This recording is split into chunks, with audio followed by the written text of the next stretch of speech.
This is the 2024 Suzuki V-Strom 800RE, a more road-biased version of the 800DE adventure bike that was launched about a year before. And look, I will admit, it doesn't quite have the same rugged visual appeal, and in fact, when you put them side by side, it might even come across as a little bit bland looking. But thing is, I reckon for the majority of riders, this is actually the better buy. And so in this video, we'll take it out for a spin so I can tell you exactly why.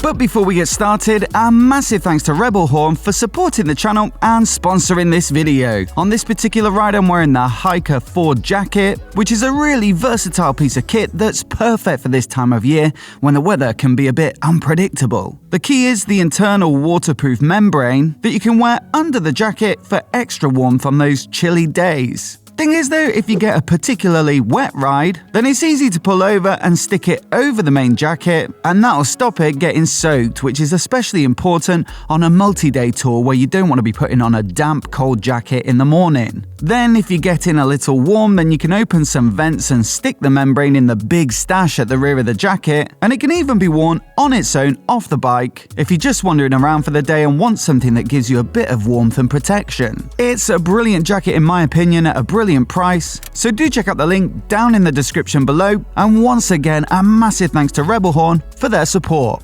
So look, I'm happy to report we've got the same parallel twin in this bike as the DE version, with that lovely 270-degree crank that gives it a rather nice sound at the exhaust. And look, it's a little bit down on some of the competition in terms of peak power. Something like the Honda Transalp, for example, does make about another 10 horsepower at the top. But what this engine's really all about is that nice, usable mid-range torque, and that's what it does exceptionally well. It's got a really satisfying feel to it in the mid-range, and then also you've got the up and down quick shifter fitted as standard, which just gives you a lot of satisfaction when you're getting an acceleration on. Admittedly, it is a little slicker on the upshift, whereas it needs to be singing a bit on the downshift, but because it's fitted effectively for free, you know, I can't complain too much. So look, whether it's in the AS Naked, the AR Sports Bike, the DE, I've always really enjoyed this engine, and it's the same here. I love the fact that you don't really have to rev it too hard, and yet you get a decent amount of shove forward. But unquestionably, of all the bikes in this Suzuki 800 lineup, this is the one you'd realistically be looking at if you were considering buying a bike for commuting or day-to-day duties and potentially a bit of touring. I've always said that this is a really pleasantly smooth engine to ride that has a super silky feel to it, but it feels like the value of this smoothness is worth at least double on a bike intended for this sort of riding. It's beautifully balanced, so you don't really get much in the way of vibrations through the pegs, the bars, or the seat. What really impresses me about it though, and gives it that exceptional comfort, is the fact that it doesn't do what other bikes do, which is get even more vibey as the speeds go up beyond 70 on the motorway. I'm thinking about stuff like the Tiger 900, where it's tolerable at 70, but as the speeds get up beyond that, which is realistically how a lot of people like to ride, then you know it starts to get intrusive and uncomfortable, and it's irritating on longer motorway stints. For some reason, this one really does seem to smooth out though, and there's absolutely no vibes up around 80, and you know, that sort of mark from the pegs, from the seat, or even the handlebars. Now, admittedly, it does have more road-focused pegs than the DE, so you know, plenty of rubber in there to keep the vibes down. And also, have a look at those bar end weights. They're pretty massive. But whatever the reason, be it the balancing of the engine or the way they've set up those contact points, I'd happily spend a few hours sat on this bike, cruising along on the motorway. Where the real improvements start to open up though versus the DE, I think is with regards to the handling and how much better it is out on the road. And yes, some of these changes will trade off a bit of off-road ability, in fact quite a lot of off-road ability. And yes, adventure bikes are very much sold on this image and their perceived abilities off tarmac. But realistically, I think a lot of these bikes are going to be doing more of their miles on the road than off. And so if that sounds like your sort of usage, then I'd heavily encourage you to consider the RE. One of the key changes is the cast aluminium wheels instead of the spokes. With a 19-incher up front as opposed to the 21, And so as you can imagine, it's that bit quicker to turn. Now, it's not to say that the DE is particularly bad. It's no worse than any other adventure bike with a 21-inch front, but just fundamentally, that kind of chassis setup means you get that vagueness at the front end and a slight reluctance to turn. But on this bike, it feels much more flickable, much more quick to turn, and also more direct, like there's better feedback. Then you've also got the fact that there's 7 kilograms less weight on this RE model. I think a lot of that's down to the fact that you don't have the steel cradle under the engine, which the sump guard hangs off on the DE.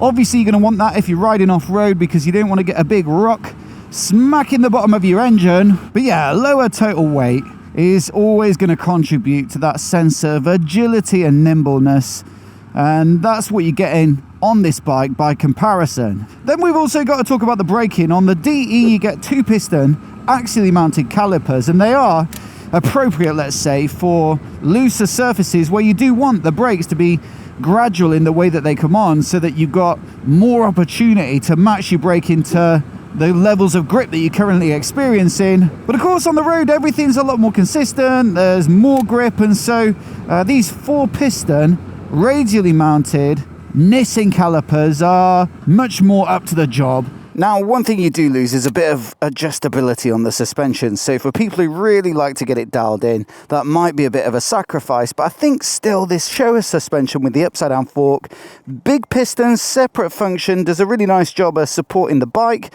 and you've got a remote preload adjuster as well here, which I really like because it makes it easy to get the bike set up whether you're carrying a passenger and or luggage. And thing is, despite that lack of adjustability, you know, actually the amount of travel here with 150mm at both ends as opposed to the 220 on the DE is just much more appropriate for road riding and makes it feel more composed as well. There's always going to be a degree of lurching back and forth when you've got that super long travel suspension designed for off-roading, but this I think is just about right. It gives you that practicality of a slightly tall bike, so it eats up bumpy road surfaces, but without sacrificing too much in terms of the way it handles. Another side benefit of that reduction in suspension travel is the fact that you're going to get a lower seat height. So this one sits at 825mm in the seat as opposed to the 855 of the DE. And 855, I think it's fair to say, is a little bit uncomfortable for some riders, whereas 825 is much more typical for your average road bike.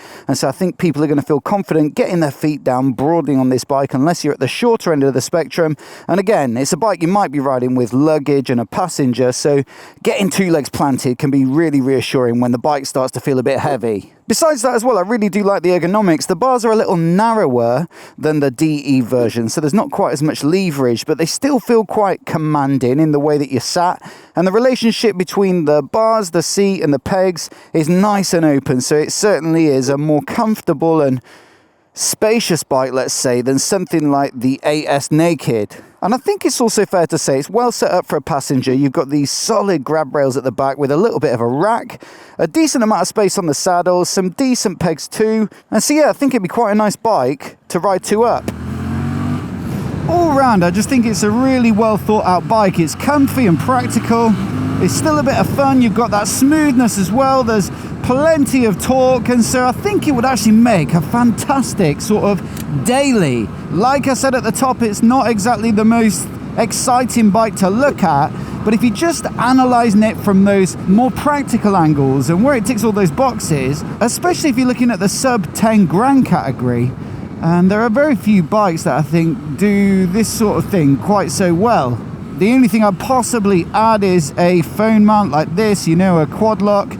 I think I'd actually move it into the middle here and get it plugged into the USB port, so you've always got power, and that will give you some of the navigation features that are really handy if you are daily in a bike that don't come as part of the connectivity package on this particular model. It's a great TFT dash, but it just doesn't have some of the advanced features that you might find on other bikes. Now, one of the few areas of improvement I can pick out for this sort of riding is with the wind protection, because although they've given it a bigger windscreen than the DE version, I actually find it potentially a bit less comfortable. I mean, you can see just how much wider it is at the bottom here, and it also, I think, comes up a bit higher, but it's not particularly contoured or sculpted, and it doesn't really look like it's been through a wind tunnel or any sort of testing like that. And so what I actually find is at motorway speeds I get a lot of buffeting, which is very bassy and gets quite wearying after some time. In many ways I actually prefer a bike with a smaller screen that gives you cleaner airflow around the head, because although you might not stay quite as warm or dry, it's a much quieter, less thumping sound that I feel like I can deal with for longer stints. You know, some bikes have a bit of a cutout in the screen, don't they, that's there to relieve some of the pressure and the vacuum, and so I can't help but feel like it might have benefited from something like that. Although maybe if you shop around a bit and have a look at some of the aftermarket accessories manufacturers, there's plenty that specialise in windscreens and stuff. There might be something of that nature. Also, you know, maybe a deflector, there might be an official accessory for that. That could help. But I'd have to do a bit of a playing around with some of those combos, a bit of research into what else is available and what other people think of them to see if I could just get the wind flow a bit more suited to my particular height and tastes. And I'd also like the handguards. They're standard on the DE, I guess, to give it that off-road feel, you know, where you might want to keep those twigs and branches away from your tender knuckles, but they do give you some protection from wind chill. And sometimes I think there's not much point in getting heated grips if you're not also going to fit handguards, because otherwise that flow of cool air just cools them right down. So yeah, I think I'll be speccing those two from the Suzuki catalogue. And of course there's cruise control. For those big sessions in the saddle, for me, cruise control would be a massive help. And look, I know they have to keep the cost of the bike down and draw the line in terms of features somewhere, and it's also not something you'll find on most of the competition like the Tenere or the Transalp, but what I really do wish is that more of these bikes at this sort of price point at least had it as an option in the accessories catalogue. That way, if you really want it, you can pay for it, but ultimately it doesn't affect the base price of the bike. You know, that said, this bike is over $1,000 less than the DE version, and so naturally they're gonna have to have pared the spec back a bit in order to hit that sort of price point. And generally I would say that £9,699 is really good value for money, and it even undercuts the closest competition, which I would say is the Honda Transalp, by about 50 quid. Now to be fair, that bike might be quite a tempting compromise for some people because it's a little more off-roady than this, but not as tall as the DE, so it sits somewhere in between. And although I prefer the visual design of the dash on this bike, for example, I will say the naming of the riding modes and things like that on the Honda are just that little bit more intuitive.